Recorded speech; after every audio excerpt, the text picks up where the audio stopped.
What's good? It's your man Drayton Jackson for Conversations with Dre on BCAP. So this week I sat down with local legend, kind of, you know what I'm saying? My man Ron Atkins, man, track star, trainer, to the stars.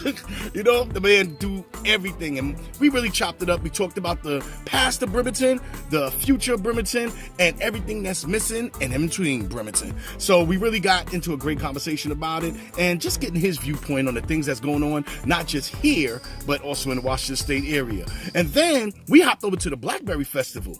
And guess what? No sound. Go figure. Technical difficulties throughout, but we were still there. So we wanted to show you some of the people and we kind of met that we did interview, but no sound. But it's all good. We're going to show you some of that footage and let you know what was going on there. And then, hey, just stick around, man. Conversation with Dre right here on BCAP. Oh, we're going to talk about it. We're going to talk about it.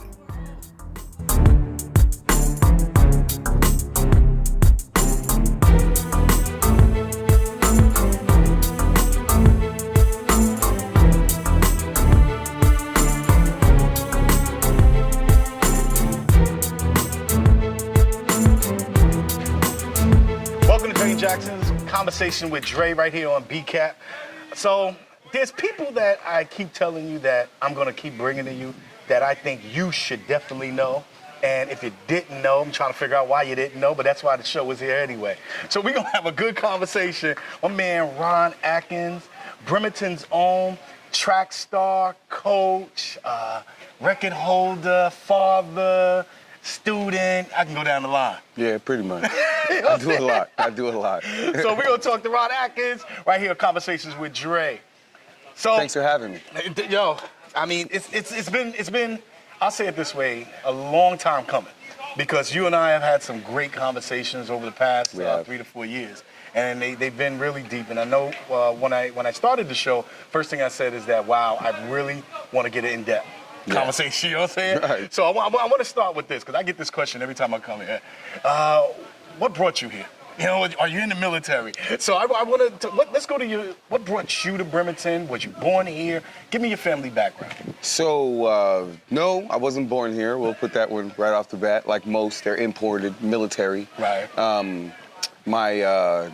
My stepfather was stationed in Camp Pendleton, California. Okay. And got orders up here to Bremerton in the summer of 1989.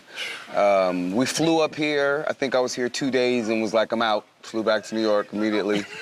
It wasn't having it. Couldn't take it. You know, but by September, mom's convinced me to come back here and go to school. So I'd say, you know, September '89 was really my kind of introduction to Bremerton. When you accept it. So being a military brat and going around, as they say, you know what I'm saying? Your experiences traveling around, because was you in other places? Yeah, California, Hawaii, Japan. Okay. Mm-hmm. That experience based off of being here, because what ran you out of here with having those experiences? What made you out of Bremerton? Well, I mean, it just, you know, I had been, you know, all those other places. I was still spending summers in New York City. So, you know, coming here and it just, you know, I could just tell that it was, you know, really slow paced compared to what I was looking for as a kid, as a fast kid. How old were you when you came back, when you settled in? I was 15. Yeah, I was 15, so, you know, I wasn't sharp, but I was looking to sharpen, and this place just didn't seem like it had what it took to really sharpen the tools that I was looking to sharpen. So let's ask this. Longevity here? Because you said 15. Yeah. It's a long time. Yep, I'm 45 now. So you know Bremerton. Yeah, I can say I'm... From then to now, what have you seen that's changed besides, because, you know, everybody's talking about it with the amount of people that's coming here. Yeah. What else have you seen that has changed in Bremerton from now to then? Changed? I mean, I would say there's some culture change.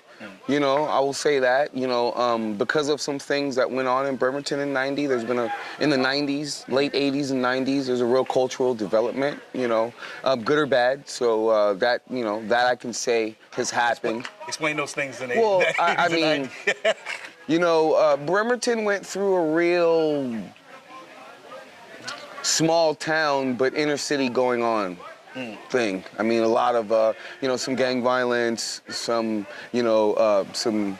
drug dealing, drug use on the rise amongst the youth, things of that nature. A lot of fathers, regardless of their race, being taken off the street because they were drug dealers, things of that nature. So now in Bremerton, in 2018, moving towards 2020, we're dealing with a lot of those kids that grew up in broken homes and out of that 80s and 90s that kind of changed the face of Bremerton a little bit. First time I ever heard of Bremerton, I'm just put it out there. I'm in New York City.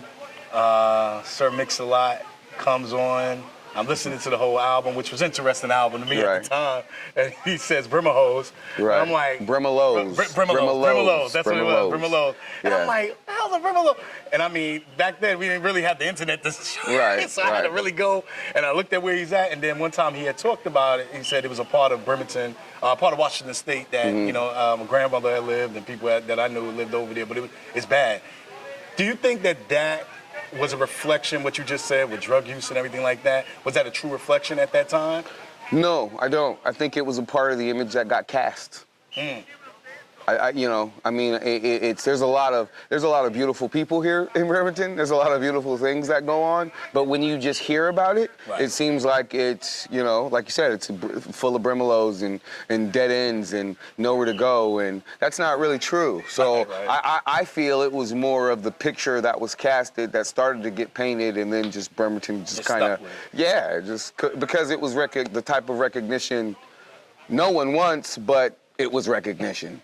So one thing I love about you in your conversations, you love sports and you love Bremerton sports. That's what it seems to me. Go Knights.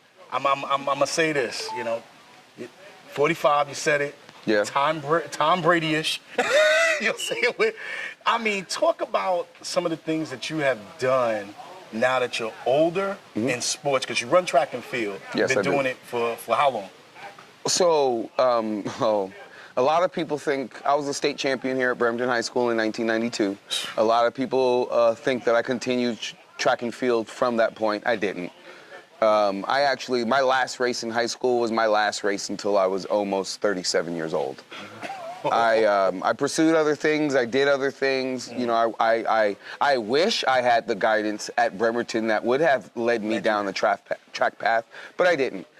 So when I came back to Bremerton, when my oldest daughter, who's graduating from Central Washington this year, was actually starting high school, and decided that I wanted to build a track club, and also decided that when I was building this track club, you needed to run. I needed to be more by example, because a lot of kids were in that stigma that track's not a sport and you can't go nowhere and there's nothing in it. So I just decided to pick up my bootstraps and at 35 decided to start training.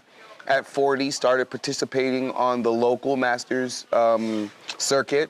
At 42, won my first national title, and now I'm 45 and I've won 5 national titles in the last 3 years. Now, a lot of people may not notice I was doing my research to do due diligence in the interview. You're actually ranked up in the top 25 throughout the country. Explain, even coming back, like you took that hiatus. Yeah. You came back, but what was the drive? What was the drive? You didn't have no backing, nobody. Bremerton. Explain. Bremerton. Well, I believe that Bremerton can get better. I believe that Bremerton can do better. I believe that if I come back to Bremerton and be the person that I didn't have, then I can change and I can affect lives. So it's like lead by example. They need it, If you had that guidance, if you knew that was the key part, now understand this, black man here in Bremerton, a lot going on. What do you think is the reason that it was not there? Was it just track, or is that just throughout sports? It's hard. It's hard. I want to say that I thought it's the culture. It's where it's what's happened here and where we're at that's the cause and the effect of that. Because I've trained a lot of kids in Renton. I've trained a lot of black kids in Renton, and Renton is not the highest grossing area. There's areas like this in Renton, and these kids are still going to college, and these kids are having college scholarships, and these kids' families, whether it's a single parent home or not, is still behind them, and it takes a village, and they're pushing them to succeed. That drive's just not here, you know, in Bremerton. I want to just a touch. Black Americans here in Bremerton, less than 3%. For you, the stigma from everybody that I know that comes here is that there was no black culture. Mm-hmm. Was there a black culture in Bremerton, and is there still a black culture? And if it's not, what happened? Yes, there's still a black culture here in Bremerton. You know, we did at Olympic College.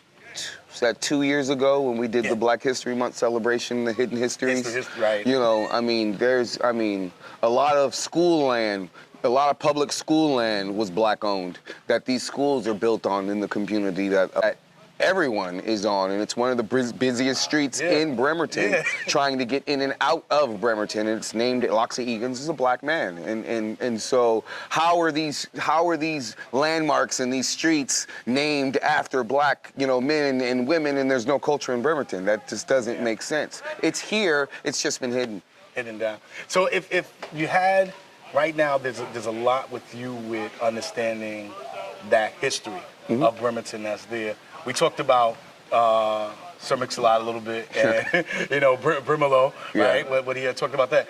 Talk about the hip hop culture, because people have this whole notion. I was talking to somebody from New York, and they were like, "Well, Macklemore, Sir Mix-a-Lot," and so that's what they leave it at. And I was like, "Nah, there's a big culture here." Right. You being a lover of hip hop as well, absolutely, you're part of hip hop, 100%. Explain that dynamic from the Bremerton standpoint, and also from Washington State. Well, so a best example that I could give is having a conversation with my cousin, who was born and raised in Brooklyn, New York. Okay. You see what I'm saying? And he came out to Washington, okay? And we were having a conversation, and we was actually talking about the school system, right? And I told him how I had to take Washington State history as a senior because I didn't start high school here in Washington. Good point. And he didn't get it. He said, well, in New York, I didn't have to take New York State history. Good point. And I said, because that's world history. Good point. Okay? And so it's the same thing. Right. You see what I'm saying? As far as hip hop goes here, a lot of people think that the culture here is not self-sufficient and self-sustained, that it's trying to be a part of something else. When it's been here. Yeah. You know, there's juke joints that are closed down running around here that Quincy Jones roamed in. You see, and people don't, know that. There's a lot of, the old Hickory House, which used to sit up off in Navy Yard City, there's stories and stories and stories about black music and black musicians that used to come here to perform because they liked being out here. It was the getaway off of Seattle. You know, so we just got to get back to it, and we just got to be willing to show that culture was here, and then it'll start to regrow. So with knowing that you see all of these festivals coming up, there's a lot of underground hip hop artists and just artists, period. Grunge music, of course, it's very, very known. MXPX, one of the most popular groups right here from Bremerton. They made a lot of money. And had a buzz in New York that with the record labels that was crazy. And it's funny, so just to talk about that, why do you think that there hasn't been that one out of Bremerton yet? Because they're not willing to leave. They're not willing to put in the work. They're not willing to go. They're not willing to chase their dreams. It's why so many stay here.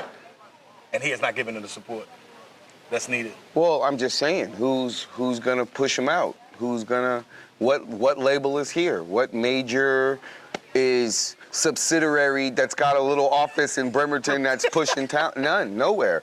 You can barely get that in Seattle. We've got some between, let's not even talk Bremerton, between Seattle and Tacoma. Good point. Right there alone.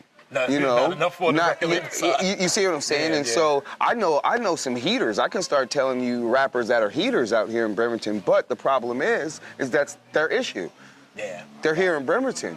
You know, a few years ago, I went to South by Southwest with an opportunity, a serious opportunity with a lot of the big players down in the South, and couldn't get anybody from Bremerton to come with me. Like, they didn't believe it. Yeah. So, see it out. Shout out to Itchy Band. I think that was the record label, right? they were the Def Jam of the time. Right, right. I want to get back into the sports thing, because you're in the coaching now. Yeah. And, you know, what it seems to me is that you have a lot of knowledge, you have a lot of wisdom in the areas that you have and you want to give it. Mm-hmm. Tell me how the experience of going back to mentoring and coaching has been different from you now, that you're older, you're back at running and all that. Has it changed with the new millennial kids coming in track? I'm gonna tell you it changed on both ends. It changed with the millennials and how you relate to them, how you talk to them, how you get their attention. A lot of the new millennials don't talk me to death. You know, if you can't show me, if you can't, they don't bother. Right. If your track record doesn't say you've been doing it, or you can't show me how to do it right now, get out of my face. You know, and that's just really how they are. You know, it's a good thing or a bad thing. Because I'm saying that to you because John Gruden, everybody is, you know, he's going back to the Raiders. Yeah. And everybody is like, this is a different time. Coaches have told them the same thing. Do you feel like you're saying that it's a positive thing? Is it? Well, no, I'm not going to say it's all of a positive thing, because 90% of the time, because a kid sees a video on YouTube, they think a person's an expert. That don't make a person an expert. That means they just showed you one of the 100 takes that they took on the video for YouTube. That's all that it means. You see what I'm saying? So it kind of works both ways, you know. But it has had a positive effect on my track club. Every year that I've gone to a national championship and I've come back with something that this town can see that I have won, it produced a number of new kids into my track program. So explain that. Tell me what the records. Tell me what, because that's the thing that I'm a little bit disturbed of, and I'm just saying it, you know, straight out, is it's not being showcased. It's not being in the paper. You go right now, a great conversation with somebody in media here, and they said, look, you can go to Rainier High School. They reporting it all the time. Mm-hmm. Tell the people, what have you accomplished now in this track club in the last year? In the last year? Just the last year. Okay, well, I can say that just this year alone, based upon the track club has been operational now, this is year 5. Okay? So based on this season's postseason, okay, in track and field, from the collegiate level of Division I all the way down to community college, we've had 12 Kitsap County athletes participating in the postseason. So that's 12 kids in college, from a community college level to a Division I level. The Big Sky long jump champion this year and triple jump champion last year came from the Kitsap Flyers. Zach Smith, who finished 8th in the Pac-12 championships in the 200, was a Kitsap Flyer.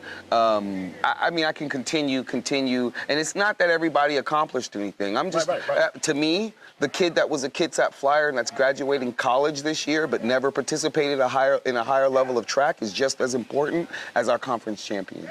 So, what do you think you have that may be missing from a lot? And I'm not just talking about Bremerton, but throughout track and field in the Northwest. What do you think that you have? I'm not going to say it's missing from the Northwest, because one of the fastest girls in the nation in high school is from the Northwest. The all-time fastest 60-meter sprinter, who's tied for that NCAA record, is from Federal Way, Washington. She's a pro and she trains here right now. You know, so it's there. It's there. It just needs to be exploited. You see what I'm saying? Well, a lot of the kids don't know that opportunity is here, that they can do that. You know, and a lot of these kids aren't exposed to what the rest of the nation is doing, you know. So a lot of these kids are introed into track and field in the 9th and 10th grade, and they're running up against girls from Georgia that's been running since they were 9. That's the truth. So you can't really do nothing about that. Marvin Williams Center just got put up. Yep. Marvin Williams, NBA basketball star, yep, that came from Bremerton. Do you think that is the start of maybe the community now looking at what it has and supporting from the ground up? No. So when you look at it, what do you think that the Marvin Williams Center may symbolize to not just the Bremerton area, but to the youth that's in Bremerton? I mean, it's going to create an environment to where the kids that are involved have some place to go. Right. You know, which is good. You know, I mean, New Life Church has done it in the past. I mean, there's a lot of programs that have gone up in the past. I mean, I feel that it's going to start to really create programs within the community of Bremerton that the Black community is comfortable with, and you know, I love all that. Right. But you know, I worked for a mentor that told me it's never about the club, it's about the people in it. So it's a great, beautiful building, but what are they going to be doing inside that building to outreach outside of that building to make sure plausible changes are happening for the kids in the community of Bremerton? Ron Atkins, I told you, interesting stuff. Look, because I think I could do another 2 hours with on some other stuff that we could get deep in. But I definitely know, you know, it was a pleasure, you know, talking with you in the history that you have here. I think that might be a good conversation to have next on the history. Let's do it. And then Olympics, how does it look for you? I mean, you know, I'm trying to make the Masters World Team. You know, I've got to find sponsors for that. Not the easiest thing in the community. You know, footing the bill to fly myself to Spain to compete is you know, kind of expensive. I've had the community step up a whole lot, helping us take kids to the national championships every year. Brian McConaughey and the Semantic Foundation have really been instrumental in doing that. You know, want to thank Bremerton on that. So we do get some support from the Bremerton community, but you know, hey, if the sponsorships say that it's there and I run the times, or if we have kids that run the times, then we're gonna go. You know, we're gonna go. Let everybody know if they want to get their children under you and become a track star and get some good mentorship. Where do they go? How do they get in touch with you? Several ways. You can look me up. Flows13 on Instagram. Ron Atkins on Facebook.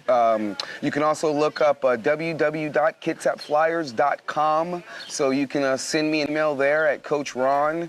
You know, or come down to Bremerton High School and ask anybody that runs.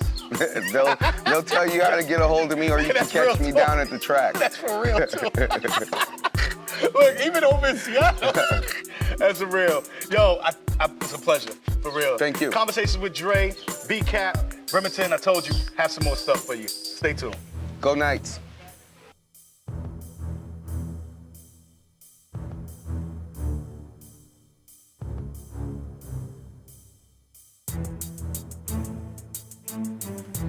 It's your man Drayton Jackson right here with Conversation with Dre on B-Cap, and we are at the Bremerton Blackberry Festival. Usually this is the end of all the festivals within the Kitsap Peninsula. It's a Labor Day weekend type of thing. I know that you showed up and I know that you came, so I want to know from you, what did you like? What was the thing that you got that you said, damn, I didn't think that would taste good, but it did with some blackberry in it, right? So we're going to talk to a lot of the vendors. We're going to talk to some customers and see what they liked about being here at the festival. Don't worry about it. Right here on B-Cap, it's your man Drayton Jackson, and we're going to have a conversation.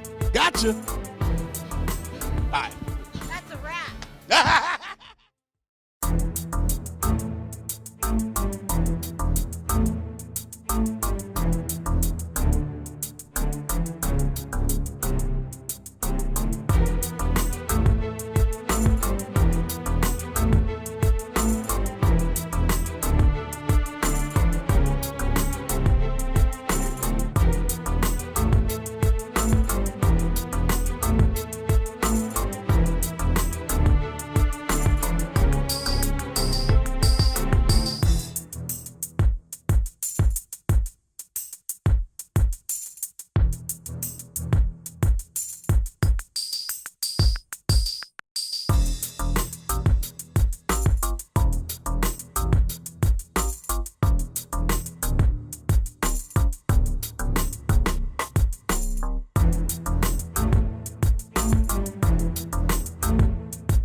Thank you guys tuning in. So look, catch up on the footage right here on B-Cap, and we got more shows and more conversations with Dre coming to you.